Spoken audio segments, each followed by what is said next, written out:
Hi guys, welcome to my video, what you need for triathlon training.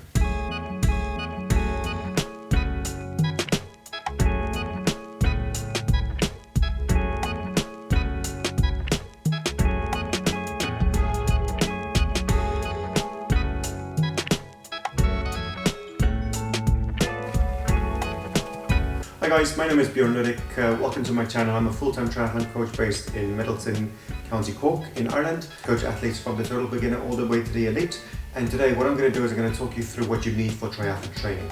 So what I'm going to talk to you guys today is just all the basic stuff that you need. It's not going to be very expensive or anything like that. Very basic things for you to be able to go through your triathlon journey and to complete your first few triathlons. I have a YouTube video talking about how triathlon works. I'm going to link it right above here. And I want you guys to watch that as well. So it tells you exactly what happens, what distances you swim, bike and run and stuff like that. It helps a lot if you are new to triathlon.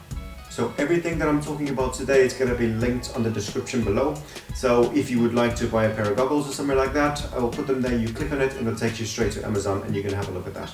Every time when I do talk about equipment that you need and stuff like that, I always start from the top, okay? So we're going to start with swimming, we're going to start with the hats, take it from here.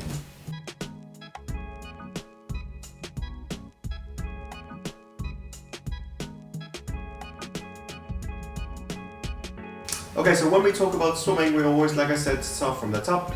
Hats.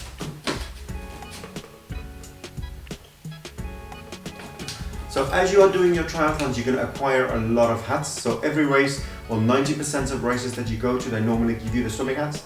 So after a season, if you've done 10 triathlons, you'll probably have about 8 or 9 swimming hats. So to start off, I would just recommend buying one hat and that'll be sufficient for you to get to your first triathlon. Second, goggles. Okay, so when I talk about goggles, what's the best pair of goggles? The one that fits you best. Okay, so it doesn't have to be the most expensive goggle. I normally have 2 pairs of goggles. So one clear pair that it's if it's very dark, and I have a dark pair for if it's very sunny. Okay, so they are exactly the same pair of goggles, just 2 different versions of them.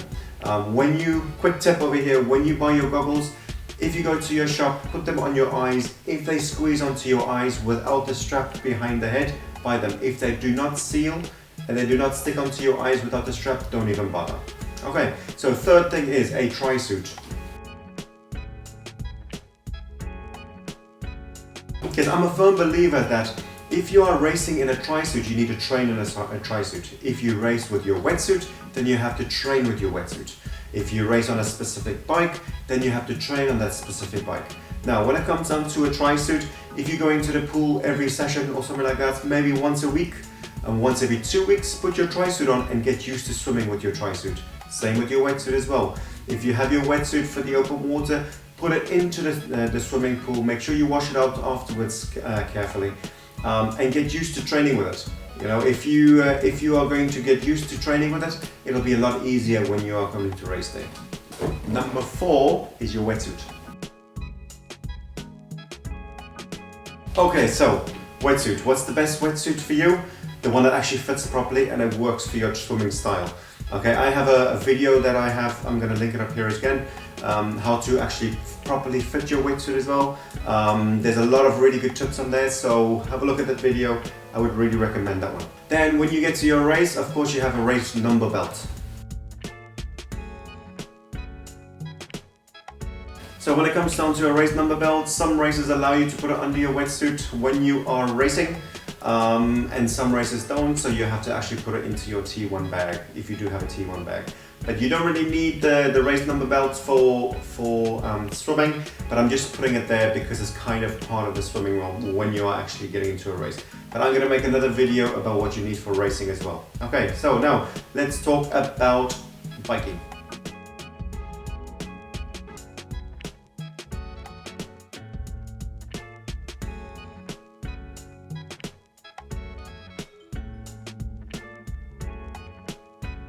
Okay, so first, like I said in the previous part of the swimming, the first thing that you need is a helmet. Okay, so when it comes to a helmet, make sure that it's a proper fitting helmet. Do not buy, I repeat, do not buy a second-hand helmet. Okay, so on the helmets, you can take measurements around your head.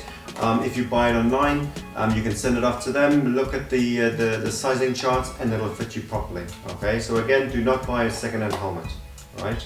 Okay, so the second part is going to be one part in number 2. Okay, so you're going to need, of course, you're going to need your tri-suit. Okay, that you are going to train with. You're going to need a jersey. You're going to need a pair of bib shorts. Now, when it comes to a pair of bib shorts, it took me a long time to find a very good fitting bib shorts.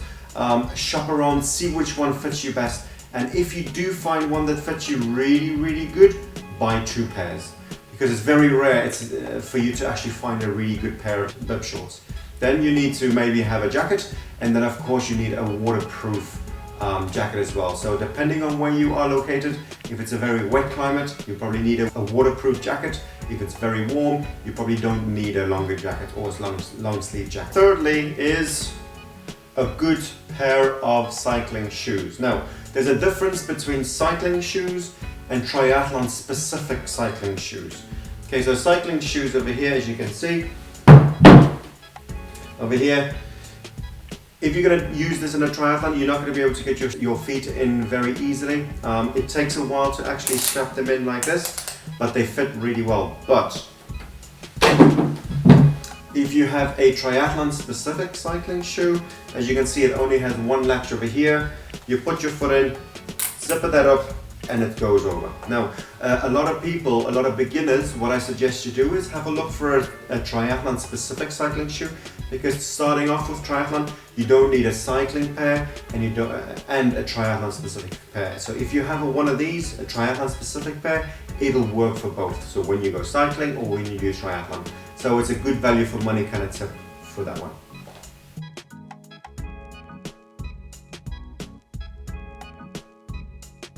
Okay, so one thing I have to say as well is you do not need a triathlon specific like cycling shoe to click your feet in. Okay, now you can actually just put your runners, put them on your pedals and pedal like that. If you are very new to triathlon as well, you can get the strap that goes over your running shoes as well. Any bike shop will have something like that. Okay. Okay, so the fourth, which is the most important part of the biking, is of course your bike. Make sure that it's a good working bike, it's properly fitted to you, and it's the correct size. Okay, make sure that you service your bike on a regular basis. I try and get it serviced at least once a year in terms of getting a proper fit on the bike. Spend time and spend a little money if you can, if it's available, to get a proper bike fit done on your bike. Because if it's not a proper fitting bike, or you don't have a proper bike fit on it, you are not going to be very efficient on the bike. You're not going to be able to push the power onto the pedals to be able to go fast if you want to go fast. Okay, so really spend time if you can. Do your research on the bikes, what fits, what doesn't fit. Get a proper bike fit done, and it'll help the whole process a lot.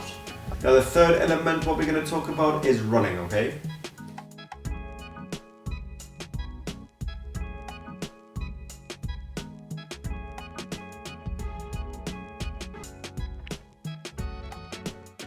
Okay, so like I said already in all the previous ones, you need a hat or you need a warm skull cap or something like that. Something to keep you warm or something to keep you cool. Okay, so if you're living in a very cold climate, you'll probably need a beanie hat or something like that. If you live in a very warm climate, maybe just a normal hat. So when you go for your runs, you can put some ice in the hat as well. The second thing is just for a running top and running pants. In terms of fitting for these guys, just go to a normal sports shop. You can get them pretty cheap. They are not too expensive. Make sure they are breathable, because if it's in a very warm climate, you're probably going to sweat a little bit more. If you live in a very cold climate, you can use all the stuff that you use on your bike for running outside if it's very cold. Okay, so the third one is running shoes. So what's the best running shoe for you? The ones that fits you the best, okay? Now, what I would recommend you do is go to a very good sports shop. If they have a gait analysis, go and get it done. And then they will be able to see if you are a pronator, if you are a neutral runner, what kind of shoe will fit you. So they will probably give you 3 pairs of shoes to try on. You'll run on a treadmill or you will run on a straight, and they'll take a video of you running. and then through that they'll be able to suggest different shoes for you. Then you run on the treadmill again or on the running straight again, and then you can see exactly how much pronation there is. And that, if you buy that specific shoe, it'll help you a lot in terms of injury prevention and being more efficient on running. Okay, so what's the best running shoe for you? The one that fits you best and that works for you. Now, one thing that I forgot to mention in the bike and on the run is socks. So you can get a lot of different pairs of socks. You can get breathable ones, very thick ones, depending again on the climate that you live in. If it's going to be very cold, you need thicker socks. If it's going to be very warm, you need thinner socks, more breathable socks.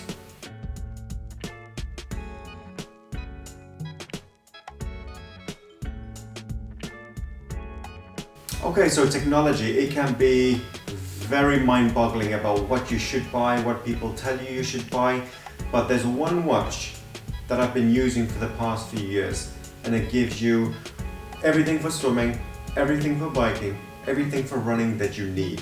And it's a Garmin 735 XT. Okay, so like I said, it will give you pace, it'll give you distance, it will give you heart rate, it'll give you power if you use a power meter. If you have a power meter on your bike, it'll give you cadence if you have a cadence sensor on your bike. Everything that you need to get through your triathlon in terms of training and racing. The battery life is pretty good. I think I can get up to 6 or 7 hours on my watch to use in a race. I've done a few half Ironmans with this race, and the battery life is perfect. So I would really recommend getting a Garmin 735 XT. Okay, so one thing that I would recommend you guys do is for recovery. So I have this thing up here as recovery. Physios and massage therapists can get very expensive if you use them a lot, okay? But the single most important thing for recovery I would recommend to my athletes is a foam roller. Okay, so I have a video that I'm going to link up here just in the corner over there, how to foam roll for beginners, all the foam rolling exercises throughout the whole body that you should do. I would recommend you do that at least every 2 to 3 days. It'll help the process a lot. So it'll take the DOMS, the dynamic onset of muscle soreness away. It'll help the recovery, it will recover faster, and it will keep the injuries at bay. Okay, now if there is any issues in your legs or something like that that needs to be addressed, you know, you need to go physio, but this guy over here is very, very good for recovery. So I would recommend this guy as well. Now, as I say already, there's going to be a lot of things that you acquire over your triathlon journey. These are all just the basic things that I would recommend. If you have any things that you would like to add into the things that we are talking about, put it in the comments below. Thank you very much, guys. Hey, listen, remember to subscribe to my channel. Press the bell notification, and every video that comes up, you'll get a notification. And I'll see you guys around the triathlon scene. Thanks. Bye-bye.